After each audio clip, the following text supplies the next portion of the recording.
Welcome back, everybody, to Real Talk with real siblings. I'm Joy. I'm Moses. And we are here to talk about Sequester Season 4, Episode 4. You just watched it. Episode 5. It dropped tonight. Oh, it's Episode 5? Right? No, you're right. It's Episode 4. It's Episode 4. It felt like 5. It felt like 2 episodes in one. It felt like 10 episodes in one. There was so much going on. We have so much to talk about. And I will say Real Talk, Moses. Mm-hmm. You need to learn Natalie's name because she had a lot going on tonight.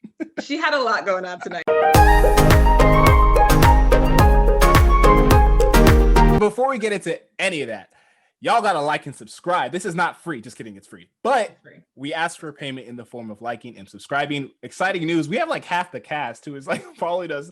I don't know what Brent did. Brent Woolgoat Mott got like half the cast involved. We had Jacob commenting, Spencer's following us on Twitter. Y'all are the best. Shout out to Spencer. Right? He's been real engaged. I'm real engaged. And I'll say like, maybe because he's following us on Twitter and he like commented everything, like watching him this episode, I was like, man, Spencer's such a great player. I know. I was like, he's so likable. He's so fun. I was like, why do they all hate him? Yes. And Billy was all like, no one even respects you. I was like, I respect Spencer. I was like, what does everybody have a problem with Spencer?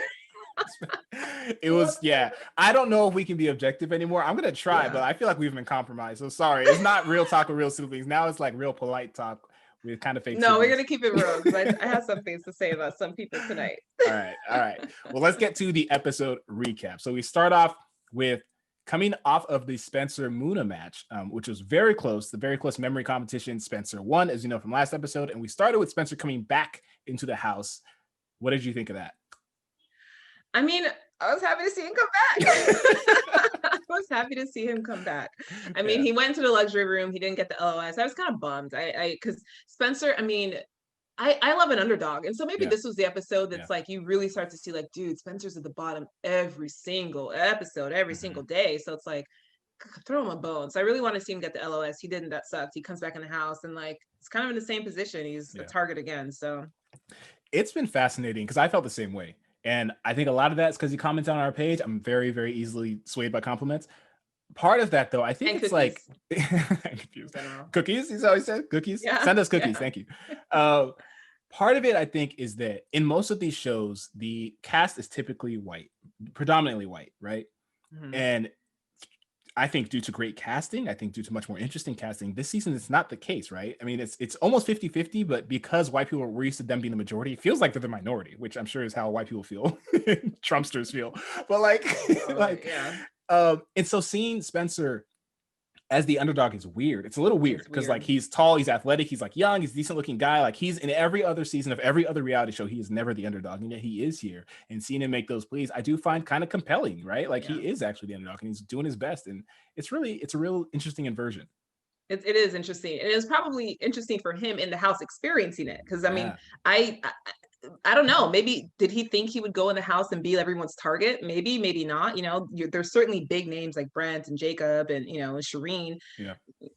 Don't mispronounce her name. Do not mispronounce her name. Okay? I felt so bad. I was like, I know I mispronounced her name. Damn, I know. Coming for me. Shireen, if you're watching, just don't watch our episode 1 recap because I don't want to get read the riot act. I'm gonna go back and edit it. It'll be like, oh, you know that one girl, Shireen, was doing this thing that like it's gonna look real smooth.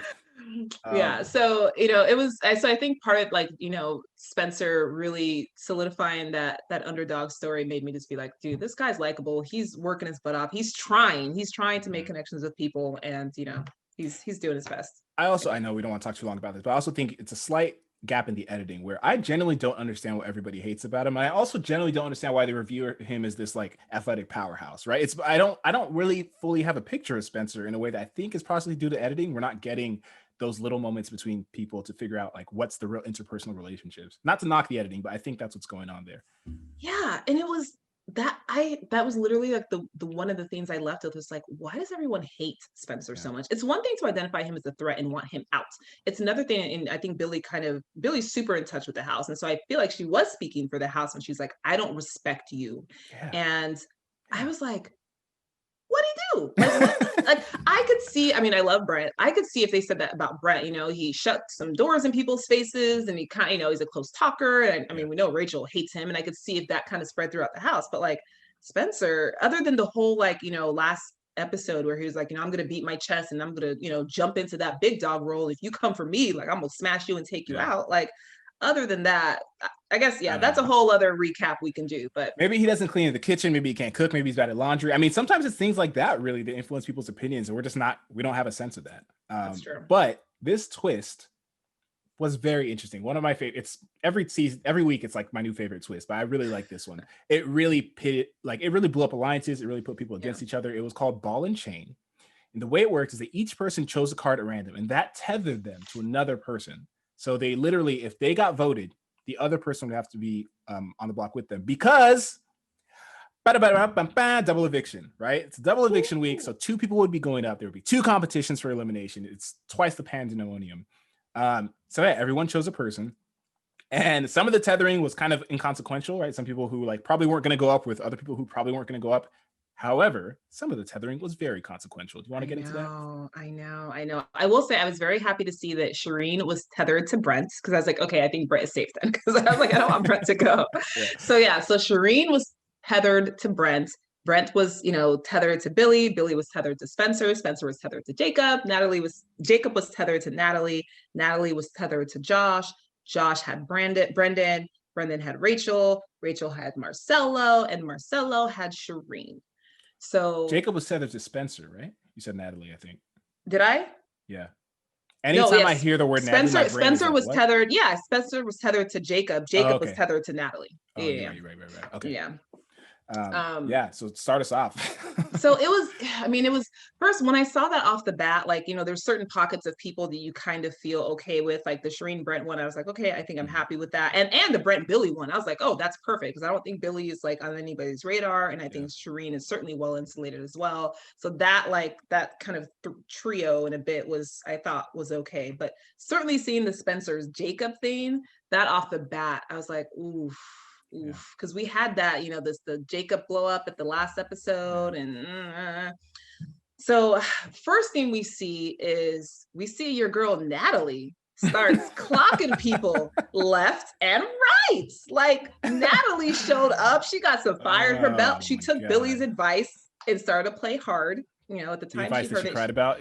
She cried about the time, but she was like, you know, you're right, Billy, I need to play hard. I need to start throwing out names. So she did. So she's like, Brendan's been like skating by. I was like, okay, look at you, Natalie, throwing some people out. She threw out Brendan's name. She clocked Billy, which I thought, like, at least up until that point, not a lot of people had even said Billy's name. So I thought that was really interesting. She starts throwing that out. Yeah, I didn't care. I mean, it failed. So, like, no knock on Natalie. She's going to comment on our video, and I'm going to be like, oh, next week, like, Natalie's the best player. Here's why Natalie's my favorite. I'm a shill. But, like, you're right.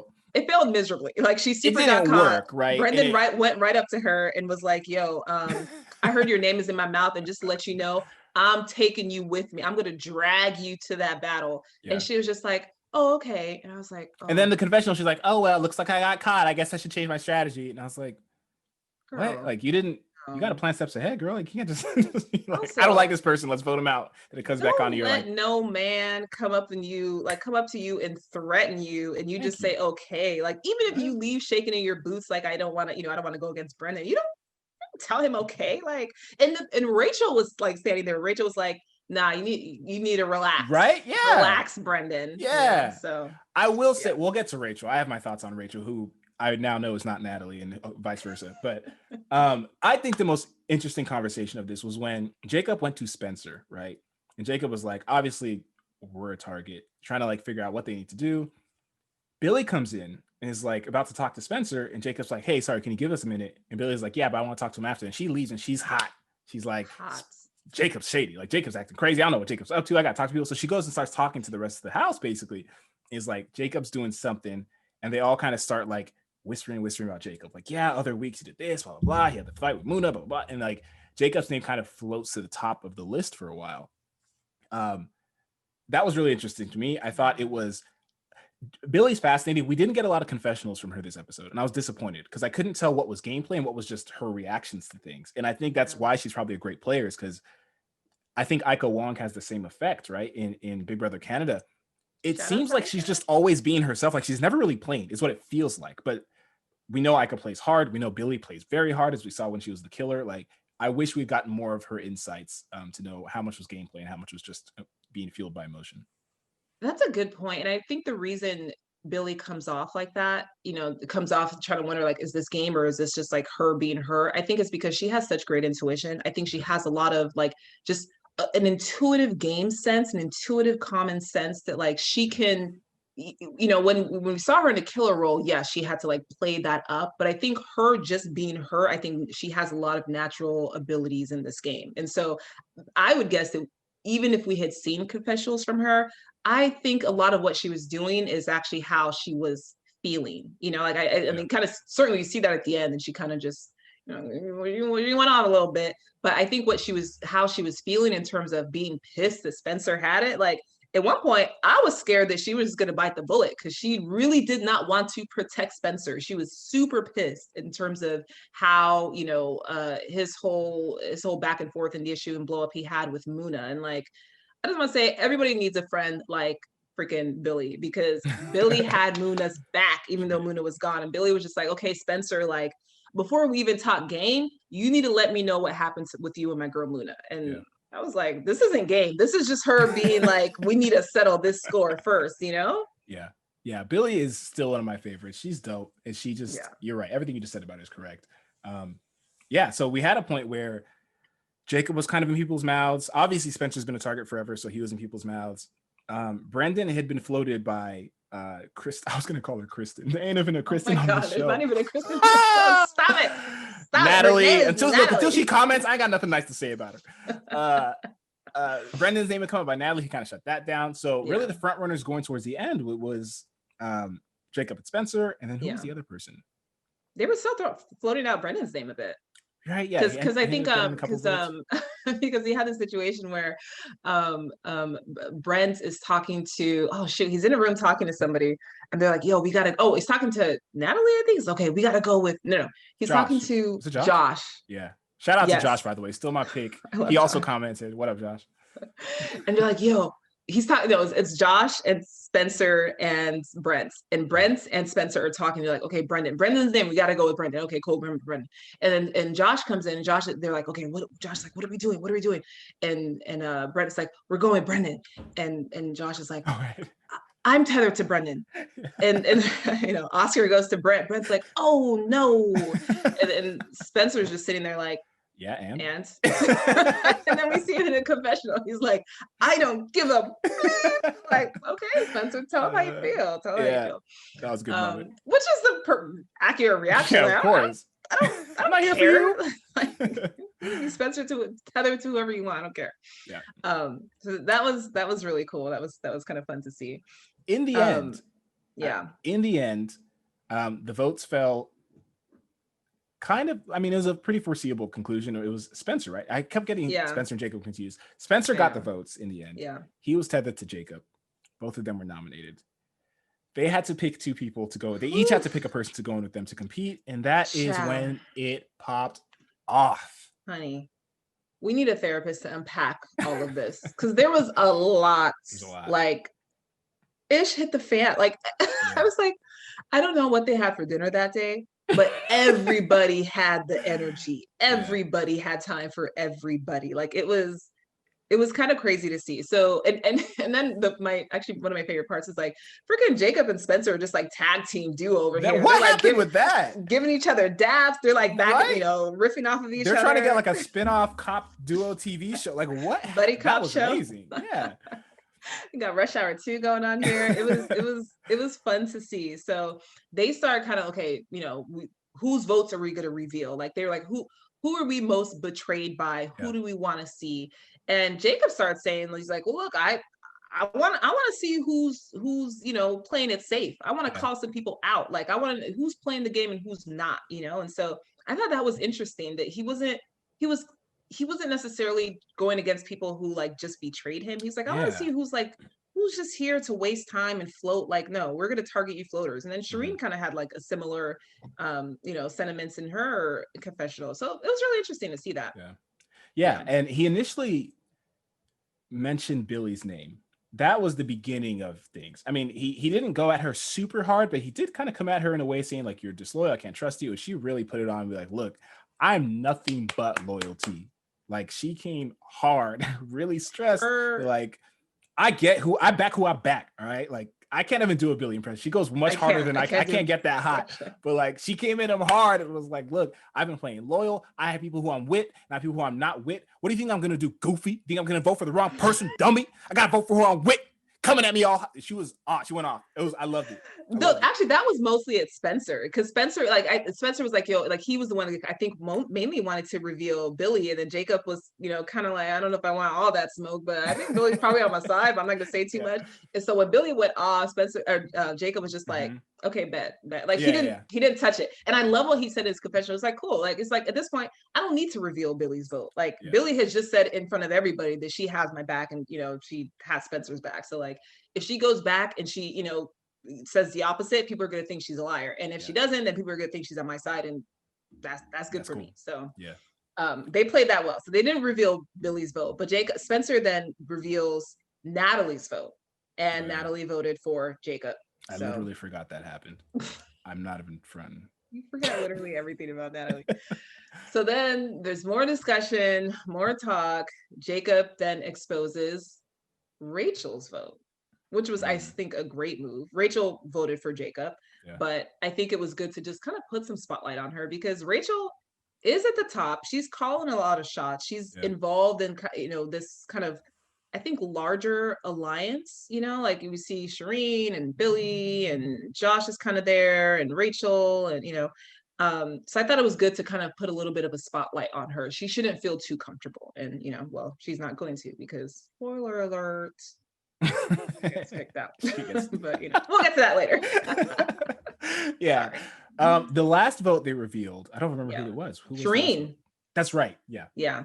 And she threw her vote. Shireen threw her vote, and she threw it to Rachel. And I thought her explanation made complete sense. Like, it made complete sense. She was like, look, I'm not playing scared. Like, I was in Survivor. I don't know the definition of scared. Me and scared, we're not in the same sentence. I'm not playing scared. I voted for you twice before I voted for you. And I told you I wanted to work with you. And I didn't really promise you, but in my head, I kind of felt like it was a promise. Like, I thought it was funny that she kept having to say, like, it wasn't a real promise, but in my head, I interpreted it as a promise. So I didn't vote for you. And it all made sense. Like, it was all legit, and so in the end, I don't really know why Spencer decided to drag her in. Like, it didn't really make that much sense. I kind of get why. And Jacob ended up choosing Rachel. Spencer chose Natalie first. I did remember that. And so he chose Natalie. And then everyone was basically like, I don't pick Natalie. And he was like, yeah, you're right. I mean, really, and they Natalie, didn't give like... She defended herself too. I mean, kind of. What did she say? Like, she was trying to say, like, look, I'm in the bottom. Like, we're both at the bottom. Why are we trying to target each other? Yeah, but like, he didn't pick her thinking she was in charge. He picked her thinking he could beat her, right? Like, I mean, like, Spencer's picking people he can beat. He's trying to survive another week, which I get. He's at the bottom. It's not like he's really trying to forge these long-term alliances. He's got to be political about it. Come back next week and see what you can do. Pick Natalie. She was like, I'm at the bottom. And Jacob was kind of like, yeah, she kind of sucks. And then he's like, all right, not Natalie. And then he was looking around and he mentioned Shireen's name. Shireen, I almost said it wrong. She's going to jump through my window. She mentioned Shireen's name.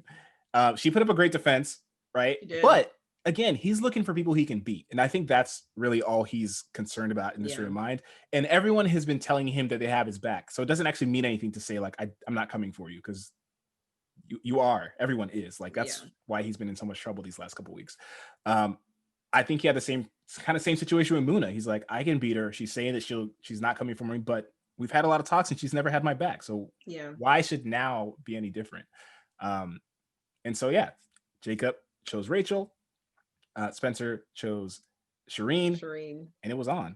And it was really cool to see too, like, Jacob was in Spencer's ear the whole time. Like, yo, Shireen's right. Shireen 100,000% right. I think Jacob was trying to get him to take, like, because then we see Shireen and Brent get into a little tiff. And then you see, like, Jacob in, Spencer's ear trying to get Spencer to pick Brent. And like, it was pandemonium. Like it was everybody was getting the smoke. And then at the very end, we see Brent and Billy going at it. Like everybody was going at it. And the one person who just, you know, that Homer Simpson meme where you just see him like sink back into the grass is Josh. Is it Josh? Yeah, Josh. You see Josh just like what was that old school challenge? Like what was the mannequin challenge? Remember that from like 2 years ago? Yeah. Josh was a statue, like did not move, facial expression did not change. She was like, yo, as long as you continue to fire on each other's ships and leave me out of it, I'm fine. And so I thought that was a good play on his end.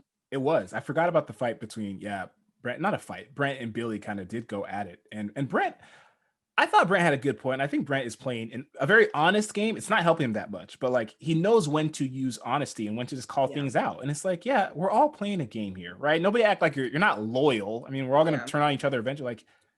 Like Brent has been playing the game that he said he's been playing. They don't like him, and that's fine. And that's why I wish I'd seen a Billy confessional, because I feel like she's a gamer and she would have somewhat understood. She's like, hey, I'm kind of lying. Like I'm kind of like being overly defensive, but obviously I got to protect myself.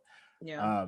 But yeah, Brent, everything Brent said was pretty accurate. He's like, yeah, we're all playing a game. Yeah, you guys haven't delivered. It's not like you've been delivering for Spencer and he's turning on you all of a sudden. You guys have routinely failed him, and whatever, get over it. Yeah. Yeah. It was crazy. It was fun to just see it like ish hit the fan. And this is the kind of stuff that we don't see in like some of these other shows. Like we don't see this in Big Brother. We don't see this in Survivor. We don't see this in other shows. I don't know if the time pressure, right? Since it's only 7 days, I don't know if like that lends itself to being like, you have to play all out 100% every single time. And like, there's no time for subtleties, like only time for bashing people over the head. Maybe that's it. But like no one is holding their tongue, and whether or not that becomes their downfall, I guess we'll have to see. But in terms of this episode, it was the downfall for a couple of people, because we see the elimination competition was called lucky numbers. And so they're out in their field in the backyard, and they have these like sandboxes that have like tiny little pebbles or marbles that have numbers in them, beads. Yeah, they have numbers on them, and they have 3 minutes to find 4 beads, and the combination of those beads be the highest number, right? So, and these sandboxes are kind of like spread out, so it involves like cardio. You got to run around and make some decisions as to like, do I want to keep this number? You can only hold 1 bead at a time and take it back to your platform. So we see Jacob versus Rachel, and they're searching around, find a couple big numbers. I mean, I think the highest number found was like a 6 or a 5. Yeah. So I'm thinking like, are they gonna find like 80? No, it's like 5s and stuff like that. Jacob wins. It's like a 13 to 11, and then we see Spencer and Shireen. Can I say something about Rachel first? Yeah, Rachel. She's one of those weird people who has kind of been running the house in a way. She's been involved in some of the decisions. Normally, I feel like the people who are in that position in any social game like this are pretty paranoid, high-strung people the whole time they're on top, right? Yeah. They're constantly saying like, damn, what do I need to do? I need to move. And Shireen very much is evidence of that. Not paranoid in a bad way, but in like a legit self-preservation way. Rachel seems so comfortable and so confident. And I was like, what do you know that I don't? Like the whole time she was, even when Jacob picked her, she's like, oh, I wish Spencer had picked me. I really want to get him out. And I was like, what makes you think, like, is there something this lady knows that like, what? And so I thought she'd go in and just like mollywop. I was like, she's like, oh, I used to be a Rubik's Cube number solver in my youth. I thought she had some edge, and she didn't get destroyed, but she lost like convincingly. Yeah. And she would have lost to Spencer. Like her score wasn't great. I don't know where that was, but it didn't endear her to me, and I wasn't really a fan. And she's gone now, so good. And the other thing about Rachel, that's a harp too much on her, but like, I don't know what it is with Rachel and white men, but like, don't like them though. She really don't. Like, not just like, oh, I don't like you, but like, Brent makes my skin crawl. Yeah. And like Spencer, like the way she would describe it, like you would think this was like a long running family, generations and generations of this feud. Yeah. And I'm like, she started hating Brent from the moment Brent like just was being himself and just talking closer. He was like, oh, I don't like that. You're like, and then the same thing with Spencer, I don't know. It was weird to see. You met these people like 3 days ago. Like, this isn't like Big Brother where you've been in the house for 30 days at this point. You know these people. You just met them 3 days ago. The first day was probably like polite stranger awkwardness where you don't really talk to them. You've probably had 5 conversations with these people and you're like, this man should be thrown in a volcano. I'm like, calm. He has very strong feelings. It was about them. It was just weird to see. I was like, maybe you should leave. I don't know what they've done to you. I don't know who hurt you, but like, just let's not make it too personal. Like, it's all game, you know what I'm saying? Like, this shouldn't make your skin crawl. Like, it's really not that deep. Yeah. So yeah, that's the end of that. And just when we think it's over, boom, we get the Battlebot competition. And I was shocked to see that we were getting that this episode. Like, I thought it was going to end with a double eviction, and that was that. But no, you know, we Jacob and Spencer are saved, and then we go right into the Battlebot competition. Yeah. We forgot to say Spencer beat Shireen, but he did. Oh, yeah, Spencer beat Shireen. It was 12 like to 8. Yeah, 12 to 8. Pretty solid margin. The Battlebot competition, it was just like balloon popping competition. They filled the room with balloons. It was Jay West. It was everyone who's been eliminated. Yeah. Jay West. I almost said Natalie again. Katie. That's why I almost said it. Shireen and Muna. Yeah. The person Jacob just eliminated, Rachel. And they were just running around popping balloons. They have to find like a token in a balloon that would tell them they're allowed to go back to the house. We saw them pop a bunch of stuff. They were just stomping on these things for the most part. Jay West. Go ahead. The thing is, so they told them like, okay, so in the balloon, there's gonna be an LOS that you can gift to somebody or like will to somebody in the house. And then the other little piece of paper is like your buyback, whatever, like the thing that gives you, you know, your game back in this life, your life back in this game. And they tell them like, these are tiny little pieces of paper.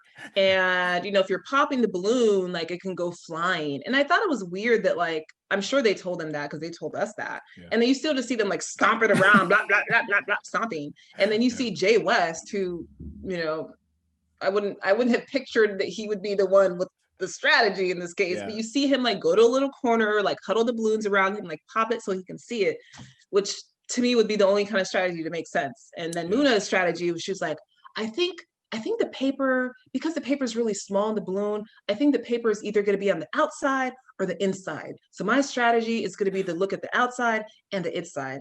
I'm like, Muna girl, that's not a strategy though. Like, that's just like, those are the only two places it could be, the outside of the inside. Muna girl, okay, girl. Yeah. So, I mean, Rachel's strategy, she said, was to like let other people pop the balloons and try to keep an eye for when the things fly out. I could see that too. Kind of, but I was like, I mean, you're playing defense versus like, are you that fast that you're gonna like get to it before? Like, what do you? I'm a ninja. And the episode ended on a cliffhanger. So kind of. So we saw Jay West basically raise his hand in the air and scream some sort of triumphant sound. That's kind of what the episode ended on. The indication is that he won. I don't know why they would like show that and then have him then go on to the next episode. They're just like, yeah, he won. It seems like a weird place to end unless he somehow didn't win, right? Also, I just don't want him to win, maybe. So there's that. I'm not sure what happens next episode. It was a weird place to end off. It was weird. You're right. I'm hoping it's a fake out. That'd be really cool if it was, because I really want Shireen to come back. Like, I feel like she's the only one that just, I think she can win. I don't think anybody else can win. I think Rachel is I don't think Rachel has enough connections, and I don't think she's really going to be that good to like beat her way back, which she's going to have to do at some point. I think Shireen, you know, she lost this one and it was 12 to 8. But I feel like she could win another competition to save herself. And I just like her and I want her to come back. So agreed. We'll see what happens though. Yeah, so that was it, you guys. That was the episode. It was a lot. I might watch it even again. Like, there was so much going on that I might watch it like a second time later this week. So, but let us know what you think. Drop a comment below. Who did you think played a really great game this episode? Who do you think did not play that great of a game? Who do you want to come back from the battle back? Let us know. Yeah.